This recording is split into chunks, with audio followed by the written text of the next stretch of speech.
اور دل تھام کر بیٹھ گئی کہ اب پتہ نہیں حمزہ کا کیا رد عمل آئے گا۔ جبکہ دوسری طرف حمزہ اپنے کمرے میں لیٹا موبائل کی لائٹ میں اس کا میسج دیکھ کر ساکت رہ گیا اور اس کے ماتھے پر غصے کی لکیریں گہری ہونے لگیں۔ حمزہ نے میسج سین ہوتے ہی جب دعا کا وہ وائس نوٹ سنا تو اس کے چہرے کے تاثرات پل بھر میں سخت ہو گئے اور آنکھوں میں غصے کی سرخی اتر آئی۔ اسے یقین نہیں آ رہا تھا کہ وہ لڑکی جسے وہ اب تک محض ایک نادان بچی سمجھ رہا تھا، وہ اس حد تک گر کر اس سے جھوٹ بولے گی یا واقعی کسی اور کے لیے اس کے نام سے فرار چاہتی ہے۔ اس نے وہ تصویر کھولی تو اس میں موجود دھندلے سے ہیبلے کو دیکھ کر اس کے ماتھے پر بل مزید گہرے ہو گئے۔ اسے دعا کی اس حرکت پر شدید طیش آیا، مگر اسے جواب دینا مناسب نہ سمجھا اور موبائل جھٹک کر بیڈ پر پٹک دیا، کیونکہ اس کے نزدیک دعا صرف اس کا دھیان بٹانے اور شادی رکوانے کے لیے یہ اوچھے ہتھ کنڈے استعمال کر رہی تھی جو حمزہ جیسے ٹھنڈے دماغ کے انسان کو متاثر نہیں کر سکتے تھے۔ دوسری طرف دعا اپنے کمرے میں بے چینی سے ٹہل رہی تھی۔ وہ بار بار موبائل اٹھا کر دیکھتی کہ میسج سین ہوا ہے یا نہیں، اور جب اس نے دیکھا کہ حمزہ نے میسج پڑھ لیا ہے مگر کوئی جواب نہیں دیا تو اس کی دھڑکنیں قابو سے باہر ہونے لگیں۔ اسے لگا کہ شاید اب حمزہ غصے میں آ کر دادا جان کو سب بتا دے گا اور حویلی میں اس کی رسوائی ہو جائے گی۔ وہ اسی خوف اور ادھورے منصوبوں کی پریشانی میں تڑپتی رہی۔ کبھی اسے لگتا کہ حمزہ کل صبح انکار کر دے گا اور کبھی اسے اپنی ہی جھوٹی کہانی پر پچھتاوا ہونے لگتا، مگر پھر بھی وہ یہ سوچ کر خود کو تسلی دیتی کہ آزادی کے لیے کچھ تو قیمت چکانی ہی پڑے گی۔ اسے نیند نہیں آ رہی تھی۔ وہ کھڑکی کے پاس جا کر پھیلے اندھیرے کو دیکھنے لگی جہاں کل تک اس کی زندگی کے رنگ واضح تھے، اب وہاں صرف الجھنیں ہی الجھنیں تھیں۔ وہ رات بھر اسی کشمکش میں رہی کہ صبح جب وہ ناشتے کی میز پر سب کا سامنا کرے گی تو کیا حمزہ اسے سب کے سامنے ذلیل کرے گا یا خاموشی سے اس کی جان چھوڑ دے گا۔ اسی سوچ و بچار میں کب اس کی آنکھ لگی اسے پتہ ہی نہ چلا اور وہ ادھورے خواب لیے صبح کے ہنگامے کے انتظار میں سو گئی۔ اگلی صبح جب دعا کی آنکھ کھلی تو سورج کی روشنی کمرے میں پھیل چکی تھی۔ وہ ہڑبڑا کر اٹھی اور سب سے پہلے اپنا موبائل چیک کیا، مگر حمزہ کی طرف سے کوئی پیغام موجود نہیں تھا۔ اس نے گہرا سانس لیا اور ڈرتے ڈرتے نیچے آئی۔ اس سے یقین تھا کہ اب تک حویلی میں طوفان آ چکا ہوگا اور حمزہ نے اس کے وائس نوٹ کا تذکرہ سب سے کر دیا ہوگا، مگر جب وہ لاؤنج میں پہنچی تو وہاں کا منظر بالکل معمول کے مطابق تھا۔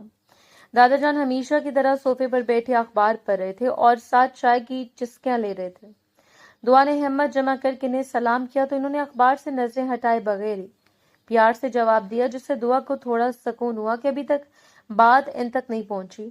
وہ کچن میں گئی جہاں اس کی اماں اور دونوں تائیاں ناشتہ تیار کرنے میں مصروف تھیں۔ کچن میں داخل ہوتے ہی اس کی ماں نے اسے ڈانٹتے ہوئے کہا کہ اب اپنی نیندیں پوری کر لو، کیونکہ 2 دن بعد تمہارا نکاح ہے اور سسرال جا کر یہ لاڈ پیار نہیں ملے گا۔ دعائیں سن کر ہکا بکا رہ گئی۔ اس کا مطلب تھا کہ حمزہ نے ابھی تک کسی سے کوئی بات نہیں کی تھی اور وہ خاموشی سے سب تماشا دیکھ رہا تھا۔ اسے حمزہ پر شدید غصہ آیا کہ اس نے اتنے بڑے اعتراف کے بعد بھی کوئی رد عمل کیوں نہیں دیا اور اسے ذرا برابر اہمیت کیوں نہیں دی۔ وہ کچن کی کرسی پر بیٹھ کر ناشتہ کرنے لگی، مگر اس کا دماغ اب بھی نئے منصوبے بنا رہا تھا۔ اسے لگا کہ حمزہ شاید اسے آزما رہا ہے یا اسے ڈرپوک سمجھ رہا ہے، اس لیے وہ خاموش ہے۔ دعا نے تہیہ کر لیا کہ اگر حمزہ خود انکار نہیں کرے گا تو وہ شام کو چائے کے وقت سب کے سامنے خود کوئی ایسا دھماکہ کرے گی کہ رشتہ جڑنے سے پہلے ٹوٹ جائے۔ وہ اپنی سوچوں میں گم تھی کہ تبھی حمزہ لاؤنج سے گزرتے ہوئے کچن میں داخل ہوا اور اس نے ایک سرسری سی نظر دعا کے پریشان چہرے پر ڈالی، مگر اس کے تاثرات اتنے اسپاٹ تھے کہ دعا کو سمجھ ہی نہیں آئے کہ اس کے دل میں کیا چل رہا ہے۔ حمزہ کا یہ سکون دعا کے لیے کسی بڑے خطرے کی گھنٹی جیسا تھا، مگر وہ اپنی ضد میں اس قدر اندھی ہو چکی تھی کہ اسے اپنی رسوائی کا احساس تک نہ رہا۔ شام کے سائے گہرے ہوتے ہی حویلی کے تمام افراد حسب معمول وسیع و عریض لاؤنج میں جانے کے لیے اکٹھے ہو رہے تھے۔ یہ وہ وقت ہوتا تھا جب گھر کے تمام مرد ڈیرے سے واپسی کے بعد کچھ دیر خاندان کے ساتھ گزارتے تھے۔ دعا کا دل سینے میں ہتھوڑے کی طرح بج رہا تھا، کیونکہ اسے معلوم تھا کہ خاموشی سے اب کام نہیں چلے گا اور اب اسے خود ہی اس جمود کو توڑنا ہوگا۔ وہ بار بار لاؤنج کے مرکزی دروازے کی طرف دیکھ رہی تھی جہاں سے حمزہ کو داخل ہونا تھا، مگر وہ ابھی تک نہیں آیا تھا۔ دادا جان نے چائے کی پیالی ہاتھ میں تھامتے ہوئے شادی کے انتظامات اور مہمانوں کی فہرست پر بات شروع کی تو سب ہی پرجوش نظر آئے۔ دعا کے باپ نے بھی اپنی بیٹی کی طرف محبت بھری نظروں سے دیکھا، مگر دعا نے نظریں جھکا لی کیونکہ اسے لگ رہا تھا کہ وہ ان سب کے مان کا خون کرنے والی ہے۔ ابھی بات چیت چل ہی رہی تھی کہ دعا نے ہمت جمع کی اور کانپتی آواز میں سب کو مخاطب کرتے ہوئے کہا اس سے بہت ضروری بات کرنی ہے۔ سب کی نظریں اچانک اس پر مرکوز ہو گئیں اور ایک پل کے لیے وہاں خاموشی چھا گئی۔ دعا نے ایک لمبا سانس لیا اور اپنی آواز میں مضبوطی لاتے ہوئے بولی کہ وہ حمزہ بھائی سے شادی نہیں کر سکتی کیونکہ اسے حمزہ بالکل پسند نہیں ہے۔ ابھی وہ اپنی بات کی وضاحت کرنے والی تھی کہ سب کی نظریں اس کے پیچھے دروازے پر ٹھٹک گئیں، جہاں حمزہ کسی سے فون پر بات کرتا ہوا داخل ہو رہا تھا۔ دعا کے الفاظ سن کر حمزہ کے قدم وہیں رک گئے اور اس نے فون کان سے ہٹا کر نہایت سرد نظروں سے دعا کی پشت کو دیکھا۔ سب کے چہروں پر حیرت اور تجسس دیکھ کر دعا مزید دباؤ میں آ گئی اور اپنی بات کو وزنی بنانے کے لیے اس کے ذہن میں جو پہلا اوچھا جملہ آیا وہ بول پڑی کہ حمزہ بھائی کا رنگ کالا ہے اور وہ میرے جوڑ کے نہیں ہے، اس لیے میں یہ شادی نہیں کروں گی۔ دعا کے اس جملے پر چند لمحے تو وہاں سناٹا رہا اور پھر اچانک سب کے کہکے بلند ہونے لگے، کیونکہ حمزہ کا رنگ کالا نہیں بلکہ گندمی اور بےحد پرکشش تھا۔